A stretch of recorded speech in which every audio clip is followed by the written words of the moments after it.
Unless you and Joshua have any objections, I'd like to start evacuating the Sorrows. I'm going to... No. Why? Why? Haven't you seen enough of what's going on here to see that the Sorrows don't need to butcher the Whitelegs for a piece of land?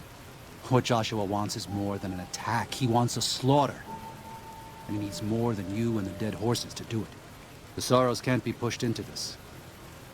You and Joshua don't have the right to force them into it. Please, consider what I'm saying.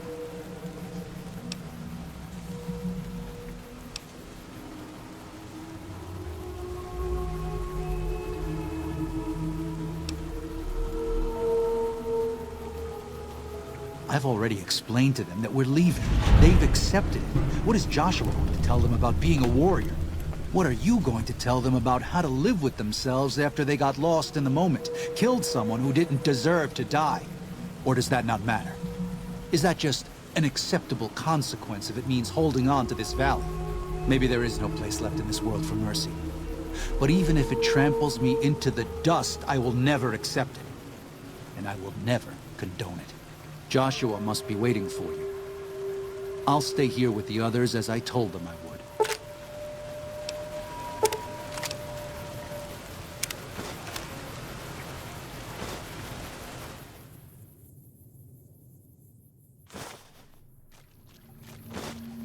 Thank you for this.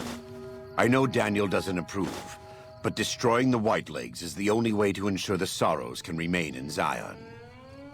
You and I will lead a group of Dead Horse warriors and Sorrows hunters into 3 Marys from this position. Our objective is to find the Whitelegs' leader, Salt Upon Wounds, and prevent him from fleeing. Show no quarter to the Whitelegs we come across. Make no mistake about why we are here. This is an extermination. God be with you.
This is taking too long.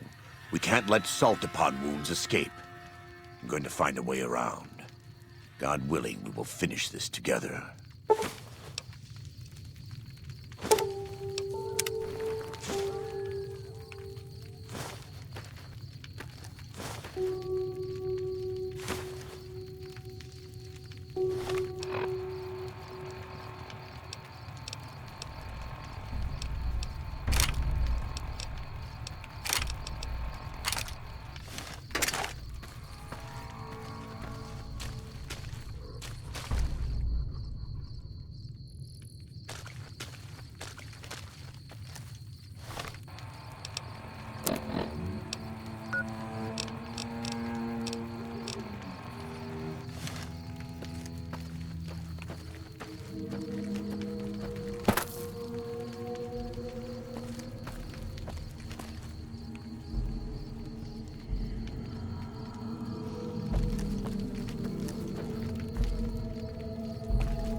We warned you at Syracuse, and you persisted.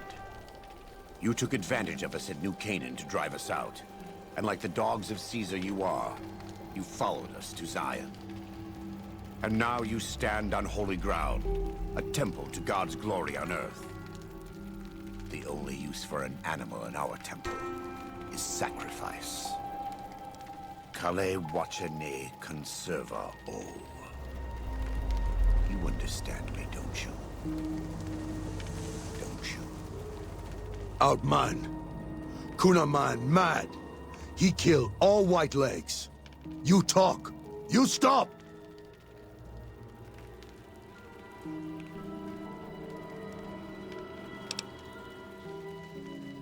You can no nikumpa me. Deya you! Nikumpa!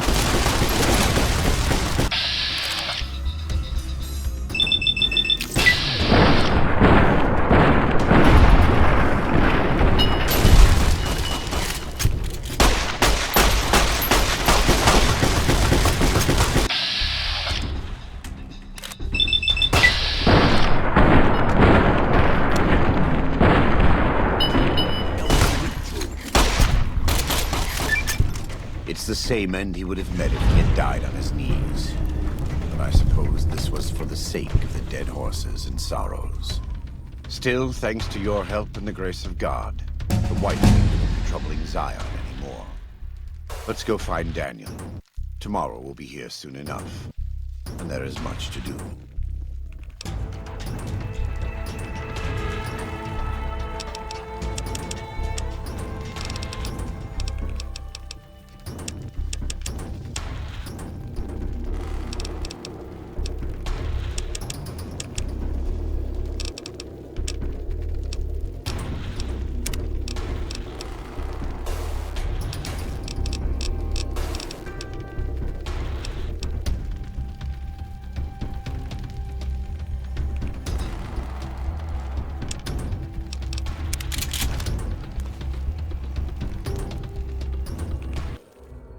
And so it was that the conflict between the New Canaanites and the Whitelegs was finally resolved. The courier's involvement had tipped the scale, shifting the fragile balance of power. Despite their defeat at Three Marys and the death of their war chief, the Whitelegs were determined to pursue the other New Canaanites. But when they finally tracked down their prey in Colorado, they discovered the tables had been turned. The Whitelegs who survived the New Canaanites' ambushes were hunted down by dead horses before they could reach the safety of the Great Salt Lake. When word of the Whitelegs' diminished numbers reached the 80s tribe, war was declared. And by year's end, the Whitelegs had been wiped out. The Sorrows fought beside Joshua Graham and the dead horses, eradicating the threat the Whitelegs posed to Zion. When the courier and Joshua Graham felled salt upon wounds, their victory was celebrated with a great feast. The Sorrows' transformation from a peaceful, timid tribe into a proud and warlike people broke Daniel's heart. He tried to take solace in the knowledge that they would remain in Zion, but it was a small comfort. The Sorrows' innocence was lost. Having helped eradicate the Whitelegs from Zion, the Dead Horses returned to Dead Horse Point in triumph. They remained neutral toward the Sorrows, but as years went on, there were periods of competitive friction, even violence between the tribes. The new Canaanites, Daniel especially, intervened regularly as mediators, but found it difficult to reconcile the tribe's conflicts. The defeat of the Whitelegs in Zion marked a turning point in the fortunes of the Happy Trails Caravan Company. Every 2 months, the caravan met with the new Canaanites in Zion Valley to trade. Happy Trails soon returned to prosperity. The vigilance of the Sorrows and Dead Horses in defending southwestern Utah, initially startling to Happy Trails caravans, soon proved a blessing. The tribes united against the 80s, driving them back from Highway 50, and thus opening yet another trading route for Happy Trails caravans. Though the courier had stopped Joshua Graham from executing salt-upon wounds, the war chief still fell in battle. The Whitelegs defeated at 3 Marys. Joshua led the Sorrows and Dead Horses in tending to their comrades and burning the corpses of their foes. He continued to advocate militant opposition to the enemies of New Canaan and showed little quarter to those he fought. And yet he was changed. He no longer reveled in the brutality and cruelty for which he had been known in his former life. His inner demons, if not extinguished, were at the least appeased. For years after the defeat of the Whitelegs, Daniel did his best to minister to the Sorrows' spiritual needs. Try as he might, he could not hold back the tribe's increasing militancy and reverence of Joshua Graham. Demoralized, he returned to his family in Dead Horse Point. His failures haunted him for the rest of his days. And with that, the courier walked out of the history of the tribes of Zion and back to the gathering storm of the Mojave Wasteland.